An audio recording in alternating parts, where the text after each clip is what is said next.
മക്കളിങ്ങനെ വലുതാവുമ്പോൾ അവരോടുള്ള നമ്മുടെ സ്നേഹം ഇങ്ങനെ കുറയരുത്. ചില രക്ഷിതാക്കളൊക്കെ ഉണ്ട്, ഒന്നാമത്തെ ജന്മദിനം വിപുലമായി ആഘോഷിക്കും, എല്ലാവരെയും വിളിക്കും, ഭക്ഷണം കൊടുക്കും, ഒക്കെ ചെയ്യും. പിന്നീട് അവരുടെ വളർച്ചയുടെ കാലഘട്ടത്തിലൊന്നും അവരുടെ ഒരു കാര്യത്തിലും ഇടപെടില്ല. കുട്ടിക്ക് തന്നെ തോന്നി തുടങ്ങും എന്നെ ആർക്കും വേണ്ട എന്ന്. നമ്മൾ മനസ്സിലാക്കേണ്ടത്, ആദരവായ മുത്തുനബി സല്ലല്ലാഹു അലൈഹി വസല്ലമ തങ്ങൾ തൻ്റെ പുന്നാര മകൾ ഫാത്തിമ ബീവി റളിയല്ലാഹു അൻഹ അവരുടെ വിവാഹശേഷവും അവരുടെ വീട്ടിലേക്കൊക്കെ ചെല്ലുമ്പോൾ നബിതങ്ങൾ ഫാത്തിമ ബീവിയെ ആലിംഗനം ചെയ്തിരുന്നു എന്ന് ചരിത്രത്തിൽ കാണാം.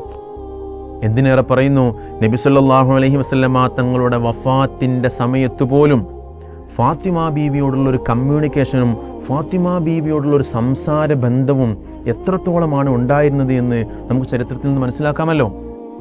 പ്രിയപ്പെട്ടവരെ, നമ്മുടെ മക്കൾ വലുതാവും തോറും അവരോടുള്ള സ്നേഹവും നമ്മളിങ്ങനെ കൂട്ടി വരണം. അവരോടുള്ള സൗഹൃദ ബന്ധം നമ്മൾ കാത്തു സൂക്ഷിക്കണം.